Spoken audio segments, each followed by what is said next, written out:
Welcome back to the channel, good friends. Brian from Apex Auction to Car Reconditioning. I have yet another vehicle I purchased from the Red Line lane from a public auto auction nearby. And again, the Red Line is a lane in the auction where the cars go through that have issues.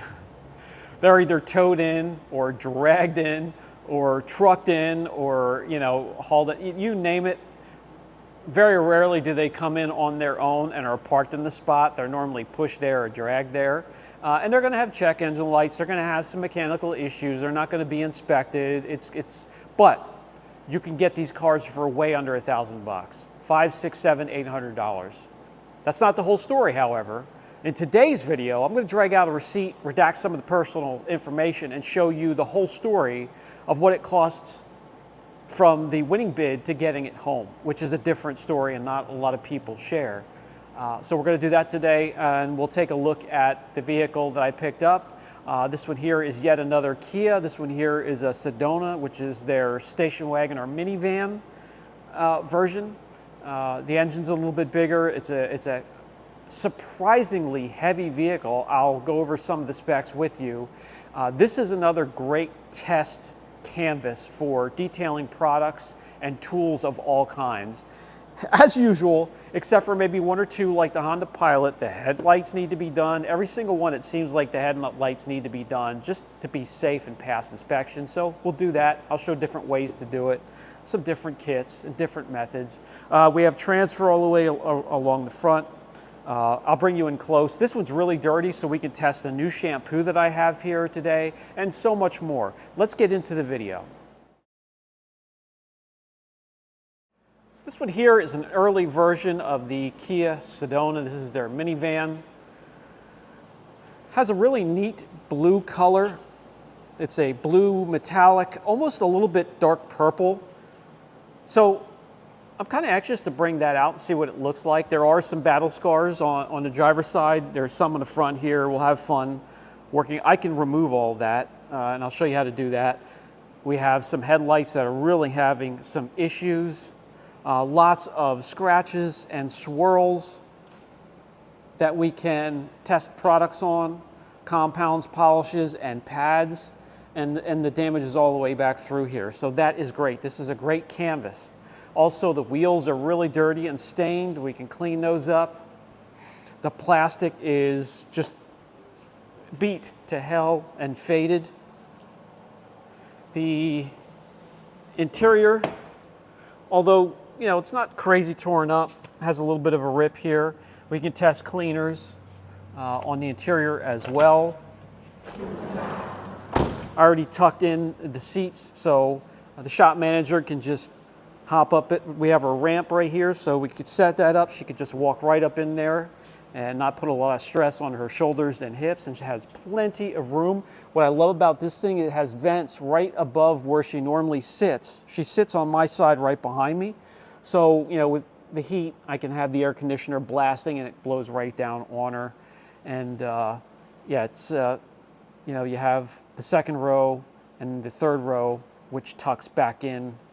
Plenty of room with this thing. I'm going to show you, after I have some personal information folded over and redacted, what a lot of channels that do what I do won't show. So I picked these up. This one here came from the Lebanon Auto Auction in my area. Great place, excellent staff. I highly recommend, if you're in my area, to visit them at some point or another. Now, I won this thing at a bid of $800, which is, it's great.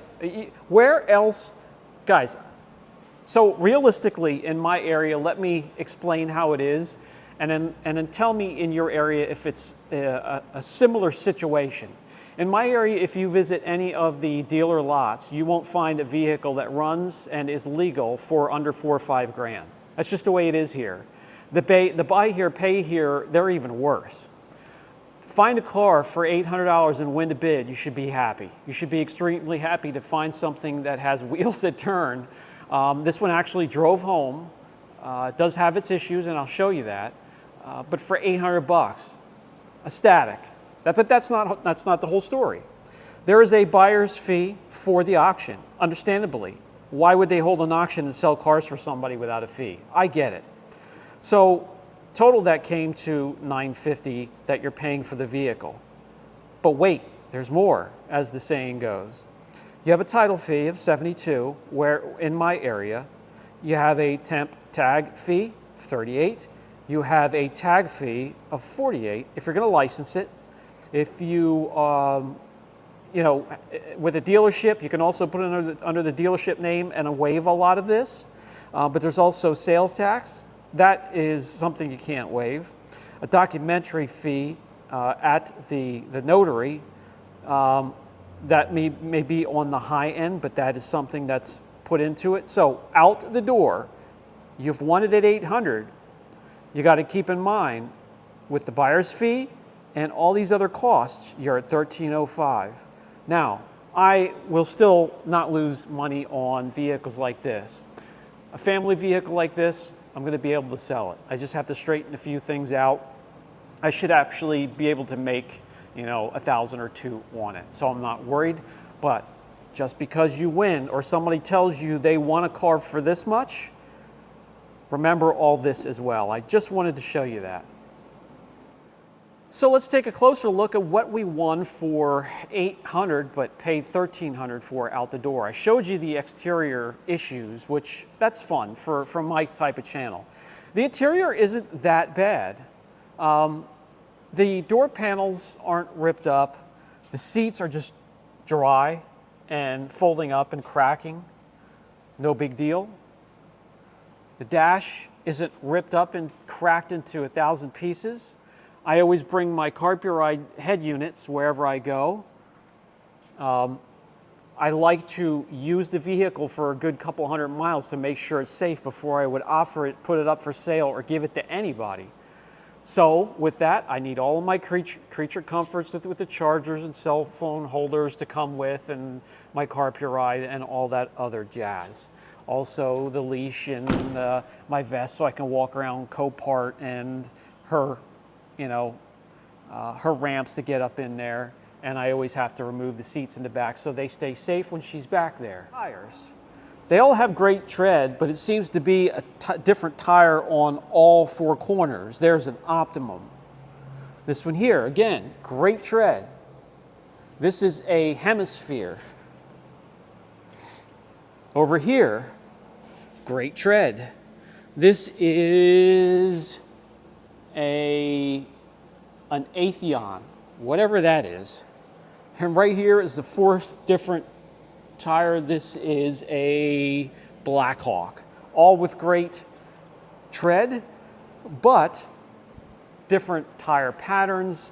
So, you know, I don't know what I'm going to do there yet. There's no two that I could put on the front because it is front wheel drive. All right, let's take a little bit of a look under the hood. With the 07 Kia Sedona, it has a 3.8 liter V6 engine. This one pumps out somewhere around 250 horsepower, average about 18, 19 miles per gallon, 25 on the highway. MSRP on these things back in the day, 20 grand. So that's an affordable new vehicle that you could buy. Now the weight has a lot to do with this. You would think a 3.8 liter V6 would be able to get out out of its way with something like this, a stripped down version of a minivan.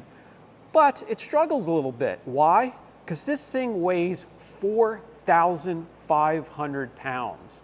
So there are some drawbacks with this.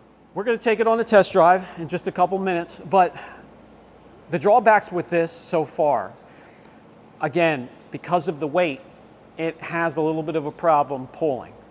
The drivetrain going down the highway, it will not absorb, the lines going across the road. You can feel every little bump in the road. It should be a little bit more comfortable for what it is. Like if I compare this to the Toyota Sienna, that would be a much more comfortable ride. Also, the steering, it feels like it's detached from the roadway or the vehicle, like you have to do a lot more steering than how the wheel's turning. I hope that makes sense. It's hard to explain, but it's just a little bit of a drawback that if I compare it to any other minivans, they steer better than this.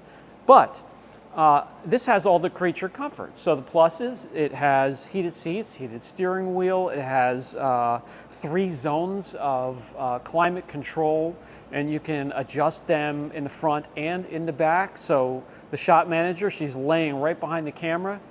She's comfortable, nice and cool, or nice and warm in the winter time. There's plenty of room back there. All the seats can either come out or fold down, and you have room to slide in a 4x8 particle board or drywall, sheet of drywall. Plenty of room for hauling. There's a roof rack so we can haul the surfboards. Both of the doors slide back on both sides, so they both open. It's not just one slide door on one side. Both the windows on those slide doors come down, which is really cool. And then the windows really back towards the back at the D-pillars, they are wing windows and they will slide open. So plenty of airflow on a nice day. Plenty of other nice features. I'll share those as we're going for a ride. There's an aftermarket system, but the speakers are very, very good. It has a very good sound system. Now, why did we get it for such a cheap price? Well, because of its battle scars and worn look on the outside and kind of on the inside. It does have higher mileage.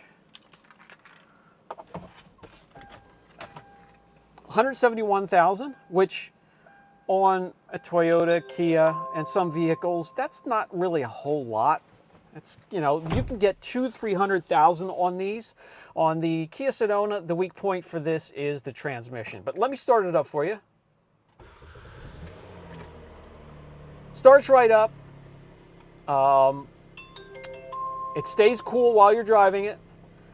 It's okay on gas, but the check engine light comes and goes. I'm going to show you that. It comes and goes a lot quicker than it should. Normally it cycles through and a check engine light will come and go rather slowly. The ABS light is also on. Before we go for a ride, we're going to hook it up to the OBD2 code reader and see what pops up for it. But it does drive and shift as it should, so I'm really not sure what the issue is. Probably a sensor somewhere or two. And then with the brakes, we'll see. Sounds good. Normal. Sounds normal. No hard knocks or pings. Do have to clean the battery terminals. I think this Exide is getting old. It's going to need an air filter. Now, I did change the oil already, because if I'm going to drive something for, 50, 100, 200 miles, the first thing I do is check the oil, and it was really, it was really dark. So it was bad. It needed to be changed. It took just under 6 quarts, has a new filter. I'm not going to drive a car with shitty old oil. It's like living on gummy bears for a year. You couldn't do it, and I don't expect this van to do it either. So we changed the oil, and that's good to go. So yeah, that's pretty bad.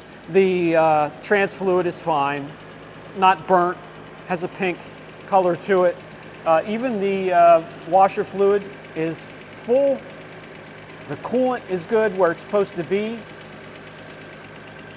Brake fluid is where it's supposed to be. So let's grab the OBD2, the Zurich 15S, and see what the problem is. All right, well, we're gonna have some door pinging here. It's hard to, let me see here. It's hard to get rid of that on some of these vehicles. The port, turn this on and it will, that's what's neat about the Zurich ZR 15S. It'll give you a light so you can find your OBD2 port under here. This one isn't hard to find. So we have it hooked up. Let's see what we can come up with here. Let me tilt it so you can, it's hard to see the screen sometimes. There we go. So we just have to let it cycle through.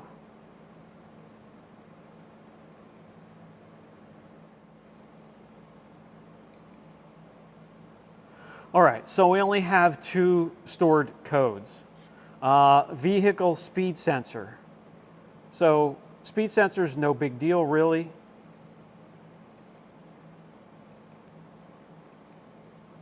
Okay, so just the speed sensor is tripping those lights. I'm going to look up the corresponding code, the P0501. and we'll come back in a later video, take care of the problem, see if we can get rid of that light. And if that's all it is, I'm happy with that. Speed sensors, look them up. Between $20 and $48 depending on where you find them. If that's all it is, I am definitely okay with that. All right, we backed it out. Let's take it for a spin. Shop manager has took her position, as I mentioned, always sitting right behind me on my side. You got the air vents up there blowing cold air on her. The air conditioning is ice cold. Sound system sounds incredible. Let's go from there. Let's take it for a short spin. All right, pulling out. The only thing we have on is the ABS light. That wheel sensor probably should spark up the check engine light shortly, but as you can see with the RPMs, we're shifting easily and smoothly. You know, not a whole ton of power, but it gets you where you want to go.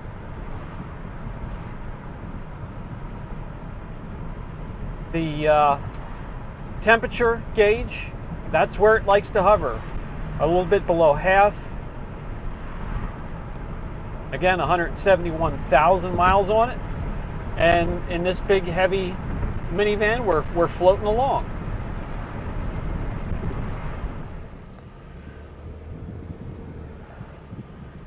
So the ride should be a little bit more comfortable than it is, or you think it would be. It doesn't absorb the little bumps, the lines in the road, as something with this type of weight should. The seats don't have a ton of give underneath you, so they do feel a little stiff as well. The brakes feel fine. The steering is okay. Again, as I mentioned before, it seems like you're doing a lot more steering than the wheel is turning, so you're doing a lot of work for the squeeze of the juice.